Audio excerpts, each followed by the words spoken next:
Universidad Técnica de Manabí, periodista y analista internacional, a quien le damos la más cordial bienvenida. Fernando, qué gusto tenerte por acá, ¿cómo estás?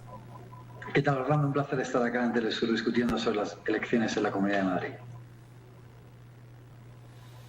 Gracias, Fernando. De entrada te preguntaría algo que en general en América Latina no se entiende adecuadamente. ¿Por qué se ha plantado la disputa, la divergencia y además la política real electoral en estos momentos entre libertad y comunismo, como dicen unos candidatos, y los otros entre democracia y profundizar los derechos de los ciudadanos españoles? Bueno, lo de libertad o comunismo es una imagen que se repite reiteradamente desde la derecha como parte del proceso de la banalización de la política, de la posverdad, en la que hoy en día nos encontramos en todo el mundo occidental, en todas las democracias de corte liberal. ¿Qué ocurre? Que frente a la incapacidad de discutir programas electorales para la ciudadanía en un mundo en el que también las nuevas tecnologías lo que han hecho es priorizar la imagen sobre el contenido, se utilizan este tipo de estereotipos. Y normalmente, en el caso concreto de España, y al igual que ocurre también en América Latina, se utiliza reiteradamente la imagen de Venezuela y la imagen del comunismo como un significante vacío, pero también al mismo tiempo negativo. Entonces, Vox, como partido de ultraderecha en España, y el Partido Popular también, con Ayuso a la cabeza, que se han también virado desde la aparición de Vox más todavía hacia el espectro de la derecha, utilizan reiteradamente este tipo de imágenes estereotipadas precisamente para tratar de generar una diferencia de identidad frente a la izquierda, estereotipando también la imagen que ellos quieren transmitir al electorado de la izquierda. Y también, de nuevo, como ha ocurrido en América Latina y recientemente, por ejemplo, también lo pudimos ver en el Ecuador, para intentar coaccionar al votante y que no haga el día de la intimidad del voto un acto de carácter racional, sino que lo haga atemorizado porque viene el comunismo, el gran coco que se utiliza desde la Guerra Fría, o porque, por ejemplo, te van a ocupar la casa, como también ha hecho Vox en este momento. Y ese tipo de imágenes, como han visto que da rentabilidad electoral, pues son utilizadas de manera reiterada.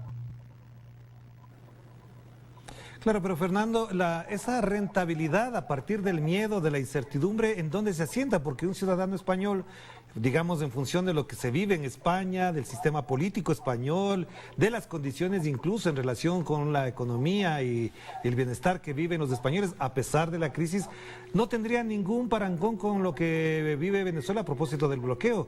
Entonces, ¿dónde se asienta estos temores? ¿Qué es lo que ha generado esta tendencia hacia una especulación ideológica y hasta espiritual, dicen algunos, con respecto a lo que ocurre más allá del ancho mar? A ver, obviamente este tipo de acusaciones o de imágenes que son repetidas por los políticos se asientan siempre en la manipulación mediática, en la distorsión de la realidad y en la generación de dogmas de fe basados en una idea que no tiene por qué tener una correspondencia racional. Por eso tratan de inducir al temor y a actos irracionales, porque no tienen por qué ser ciertos. Es decir, se ha construido una imagen demonizada de Venezuela que obviamente obvia actos hechos como por ejemplo el bloqueo. Entonces esa imagen distorsionada no tiene por qué corresponderse con la realidad. Y desde luego que, como te decía, van orientados a generar el miedo. ¿Por qué? Porque hay un caldo de cultivo también en un país como España muy proclive a creer en este tipo de imágenes. Tengamos en cuenta una cosa, o sea, mientras que en América Latina desde el inicio de este nuevo siglo pues se disminuía, por ejemplo, pobreza, en España se incrementaba. Desde la crisis del 2008 en España se ha doblado la pobreza. Claro, el indicador de pobreza en España estaba en torno a un 4% y ahora en torno a un 8%. Eso también ha hecho que, por ejemplo, otros muchos factores sociales se hayan empeorado en España, como por ejemplo el de la seguridad.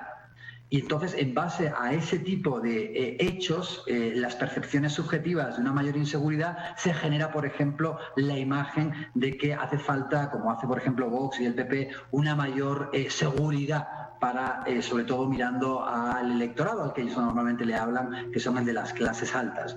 Entonces, este tipo de estereotipos que tienen ya sí un buen caldo de cultivo en España, pues suelen tener efecto, o al menos Esa es la apuesta por la que la ultraderecha está en este momento apostando. Tratar de que esos miedos hayan calado en el electorado y que de esa forma ellos puedan obtener el mayor caudal electoral de cara a los resultados del día de las elecciones en Madrid, hoy 4 de mayo.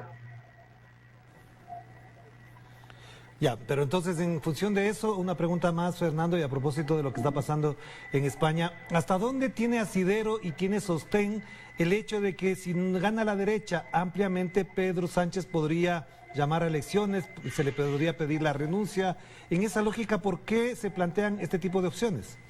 Bueno, eso que has leído antes el reportaje es de OK Diario, el periodista o el antiperiodista que lleva ese diario, no es muy creíble. Yo creo que eso se basa más en especulaciones. No hay, aparte de esa fuente, ningún otro lugar en donde podamos encontrar ese tipo de información. Ten en cuenta además, Orlando, que por ejemplo hace apenas 2-3 meses, el 14 de febrero, en Cataluña ocurrió exactamente lo contrario. Pedro Sánchez fue, o mejor dicho, el Partido Socialista Obrero Español, el PSOE, el partido de Pedro Sánchez, fue el más votado, prácticamente duplicó el número de diputados en el Parlamento catalán. El PP prácticamente desapareció con un mínimo histórico, no tiene apenas representación, es una representación prácticamente testimonial con 3 diputados frente al PP, el PSOE, que tiene 33, y ahí nadie planteó, por ejemplo, que Pablo Casado fuera a renunciar o que tuviera que haber un cisma en el Partido Popular. Entonces yo creo que más bien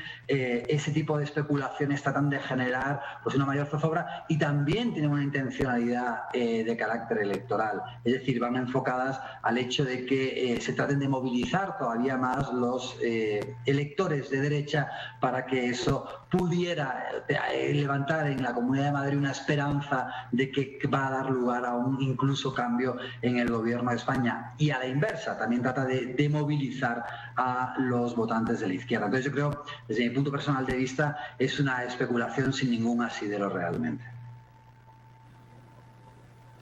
Ya, pero me queda todavía una duda frente a todo lo que está pasando en España. ¿Hasta dónde la izquierda, Unidas Podemos, por ejemplo, en este caso, de llegar a instalarse en algunas de las instancias de legislación y de gobierno de las comunidades españolas, podría tener mayor incidencia o por el contrario va a estar sometida a la presión, a la extorsión, a la amenaza, al chantaje político, a la estigmatización, al linchamiento mediático? ¿Qué capacidad tiene para responder este sector de la política española que, además de defender la propia Constitución española, también garantiza en alguna medida lo que la derecha pide en otros países: diversidad, pluralidad, democracia amplia y participativa? Bueno, vamos a ver cuáles son en este caso en Madrid los resultados electorales, ¿no? Y tengamos en cuenta que tanto en el gobierno de España como en algunas comunidades existen estos gobiernos de coalición en el que PSOE y Unidas Podemos o las marcas de Unidas Podemos en cada una de las regiones están gobernando juntas. Y esto precisamente es lo que da una mayor calidad democrática y lo que también está provocando que en muchas ocasiones se hagan políticas públicas orientadas a los más desfavorecidos en España y orientadas también a los migrantes y orientadas, por ejemplo, al hecho de que gracias a que estaba este gobierno de coalición cuando llegó la pandemia, las medidas de shock no fueron aplicadas a la clase obrera de manera despiadada, dejando en una posición preferencial a la clase empresarial, como por ejemplo ha ocurrido con la ley humanitaria en países como el Ecuador, en el que yo me encuentro en este momento, sino que gracias a eso se protegió sobre todo a la clase obrera, ¿no? Y esto creo que además ha sido percibido en gran medida por una parte de la población que se ha visto beneficiada por este tipo de medidas. Entonces, veamos qué ocurre. Obviamente, como caballo de batalla de la propia derecha está generar su identidad, y su identidad la genera en base a la creación de un enemigo. Entonces, siempre Vox, siempre el PP van a tratar de estigmatizar a la izquierda, porque eso de alguna manera es lo que les hace a ellos tener esa identidad y es lo que de alguna manera alimenta esos estereotipos que son de los que en este momento en el que la discusión racional de programas electorales cada vez queda en un segundo plano, es lo que les da a ellos la posibilidad de convencer o de alimentar a su electorado. Claro que sí, Fernando. Y a propósito de esto, si se estigmatizara a la derecha española, latinoamericana, en las condiciones que ellos expresan, evidentemente se declararían víctimas y empezaría inmediatamente la persecución política. Así es. Gracias, Fernando. Te mando un abrazo. Que estés muy bien. Un abrazo fuerte, Orlando. Gracias a Fernando Casado, estimado amigo y además analista internacional de mucha profundidad y hondura en sus enfoques y análisis con respecto a la situación de América Latina y también